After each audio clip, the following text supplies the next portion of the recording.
Hello, hello.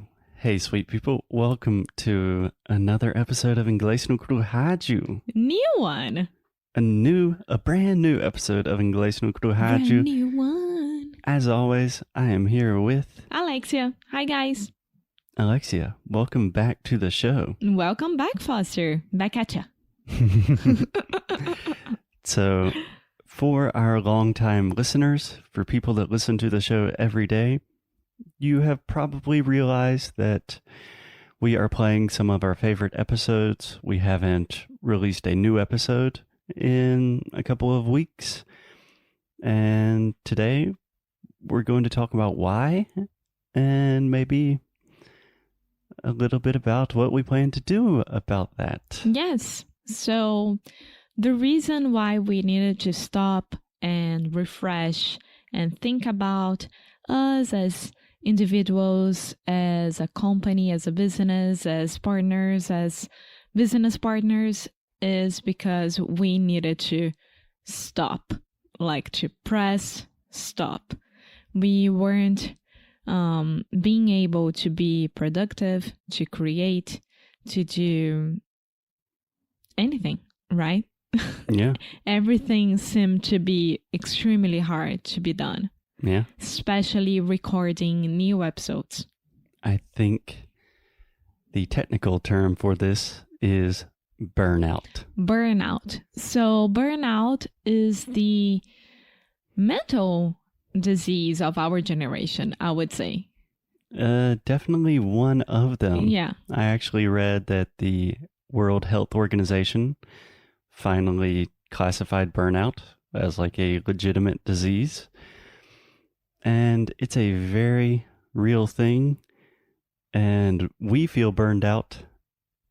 And we wanted to talk about it. So we're going to do a few episodes on burnout, what it is, what it feels like, what are the causes, the consequences, and hopefully how you can prevent it and improve it. Especially because May is the month of mental health awareness. Is it? Yes. I thought that was September. No, it's May. May is Mental Health Awareness Month. Yeah. See, people with mental health issues like me, we're too busy living in our own heads, so we don't even realize. Yes, and because of many facts and many things, burnout became more and more, how do you say, available? No, like people are having more and more burnouts and they don't even know that it's a burnout. They just think that they are tired, they have too much to do, and they don't stop. Yeah. So here we are telling you, if you're feeling like this, just stop. And Foster is gonna ask me some questions that maybe will help you guys to understand what it is. Yes. So I believe you could say that burnout is more common or more widespread than it was in the past. For a lot of reasons. For the reason that people are working at home, just for reasons of the pandemic, a variety of factors are contributing to burnout. Mm-hmm. Okay, so I think there are two things to clarify in the beginning, Alexia. Number one, burnout is not just like, I'm kind of tired of my job, it's boring. If you've experienced burnout, you probably know it's something bigger than that. It's deeper than that. Secondly, I think something that I know we personally are experiencing, but I imagine a lot of people listening are also experiencing this. There's kind of like pandemic burnout. Yeah. Like, yes, we are burnout from our jobs and things that are work related, but also just like life in general is a lot right now. Yeah, and the way that you cope with everything is very important. Yeah. So here we are reading a very, very good article from Mayo Clinic. The Mayo Clinic, which is one of the premier health organizations in the United States. Yes. So they know what they are talking about. Those are no fake news, people. Yes, this is not fake news. Yeah. And just a disclaimer, we are not doctors. We're not medical health professionals. We are just people with our own mental health issues reading an article from actual medical professionals. Yeah. Okay, Alexia, let me ask you a few questions, and these questions are designed to help you identify if you are just having normal stress-related problems with work, or if perhaps you're actually suffering from burnout. Okay. Okay? Alexia, do you lack the energy to be consistently productive? Okay, so I'm gonna answer the way that I was before taking this week's off, all right? Yeah. Okay, because right now I am 100% back. So, Okay. So yes, I was lacking a lot of energy and everything seemed to be a burden. Yeah. So like answering an email, a very simple email from one of our students, it was like, do I really need to do that? And every single thing seemed to be a burden. Yeah. Do you want to explain the word burden just a little bit? I had one of my students ask me about this word the other day. What's the translation in Portuguese is I think I would say peso. Yeah, it's like I don't want to be a burden to you. So imagine, for example, someone experiencing depression, okay? So they have a partner and they are suffering with depression and they are very, very worried that they are going to be a burden to this person. Yeah. Ser peso, ser alguém que se apoia inteiramente naquela pessoa e faz com que o peso da vida caia em cima daquelas pessoas. Yeah. You don't know anybody that worries about things like that, do you? No, I have no idea. Yeah. So that, for me, something that obviously burnout and depression have a lot of things in common, but speaking as someone that has had a lot of experience with anxiety and depression, the little things can seem like really big things. Yeah. In general, that's a red flag that something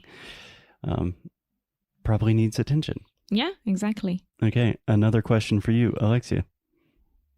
Do you find it hard to concentrate? Oh, yeah. But I was finding hard to concentrate even when I'm not burnout. Imagine being burnout. Yep. So, yeah, I mean, it was awful. And for everything.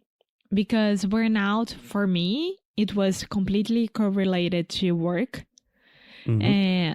And of course, that the pandemic had a lot to do with it, of course. But like, if Foster asked me, Alexia, can you write an email to Inglês no Rádio? I would stare at the empty email thing and I couldn't write anything. Yeah. It was horrible. I know the feeling. Okay, so you definitely had a difficult time being productive, a difficult time concentrating. Everything's correlated.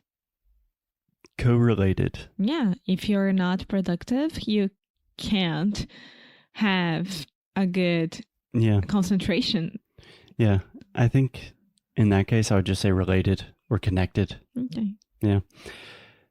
Another question. Do you feel a lack of satisfaction about your achievements? I wasn't achieving anything. So, I mean, yeah, no satisfaction, no motivation. So why am I working? Why am I doing what I do? Yeah. So this is one that I think I suffer with maybe a little bit more than you. So for example, if something really good happens at work, I don't know, a student sends us a lovely email, or a student stopped us in the street the other day here in Porto. André. Daniel. Daniel. Quem é André? Não sei. Yeah, a very nice boy named Danielle stopped us in the street and was like, hey guys, I listen to your show all the time. That is absolutely crazy to me, that when we are in the middle of a pandemic wearing masks, and for me, I don't like show my face very much on the internet. At least I try not to. For someone to recognize me in a different country, in a relatively small city, it's absolutely insane. And that's an incredible achievement that we have taught English to so many people, that so many people listen to this show and find value in it. But during that time, it just did not like process for me. So it's like, yeah, okay. So difficulty finding satisfaction in achievements, that's a big one for me. Yeah, I agree with you. Okay, last question, Alexia. Do you have unexplained headaches, stomach issues, or other physical issues? No, just like a huge lack of energy. So I want to sit down in front of the TV and watch The Circle. Okay. You know, I didn't have much headaches, or because I know for a fact that your intestine is directly related to your emotional issues. The mind-body connection. Yes. So, and I know that because of my mom, but no, I didn't have any of that. Yeah. Maybe this is another question that I was asking to myself. So I am having incredible back pain. There is some explanation for that back pain, but it's like, geez, out of nowhere, my back is hurting so bad. It is definitely connected to the way I work, the amount of stress I have. So burnout can cause serious physical problems. Yes, as well. Can cause gastro. I have no idea how to say that. I need to watch Chicago Med again. Gastrointestinal issues. Appendicitis. Yes, and migraines, which is different than headaches. Yeah. Can I give you just one tip, Alexia? You said I didn't have much headaches. Many headaches. And this is a mistake that you make all of the time. And normally I cannot correct it because when you say it, you're suffering. But you always say, I'm with headache. I'm with headache. And I'm like, meu amor, is there anything I can do for you? I have headache. I have a headache. Okay, I have a headache. Yeah. Or yesterday, I had a really bad headache. Okay. You can't say yesterday I was with bad headache. That's a direct Portuguese translation. Yeah. Okay. So with these questions, I think it is pretty safe to say that we were definitely experiencing burnout. Then we took a break. We stopped recording new episodes for a few weeks. We took a kind of mini vacation for almost a week. I had to correct myself. I do have pain. I have pelvic pain. Yes, you do. Yes, because of that. And it's still a new thing for me. And I didn't have a good time accepting it. But yeah, here I am, burnout with pelvic pain. And I need to start physiotherapy. Physical therapy. Which I already do 3 times a week. Yeah, but it's different. So, yeah, I think that most girls here, most women, they don't even know about it because I never heard someone having it. So, hey girls, here I am talking about it. Hey girls. So I have pelvic pain, which is me having to go to a pelvic physiotherapy specialist. Sure. Is that how it's called? I believe so. I'm very bad at like medical vocabulary, both in English and Portuguese. Yeah. So I need to start doing physiotherapy there. Physical therapy. Yeah. And because of burnout. So no, I didn't have migraines, headaches, or anything like that. But because of everything that was happening last year and this year, and because of work, I have pelvic pain now. Yeah. Something that I think most people, first, I really appreciate your honesty. We always try to be open on this show. It's not easy. But I think something that almost everyone underestimates is the physical consequences of stress. Stress quite literally kills your body in some way or another. Maybe it will not be like direct, like, I have neck pain from sitting at the computer, but it will appear in your body somehow. Yeah. Okay. So Alexia, we were burnout. We took a break. We took a vacation where we were completely away from work for a week. We're back. We're feeling a little bit better. I would say, you said you're back at 100%. That's awesome. Congratulations. Yeah, I'm 100% happy to be back and to create a new routine and make sure that we take care of ourselves. That's why I said I'm 100%. Yeah. So it's a process. It's not something that you can recover from in 1 week. But this is something we continue to plan on talking about on the show. We want to do a few episodes on burnout.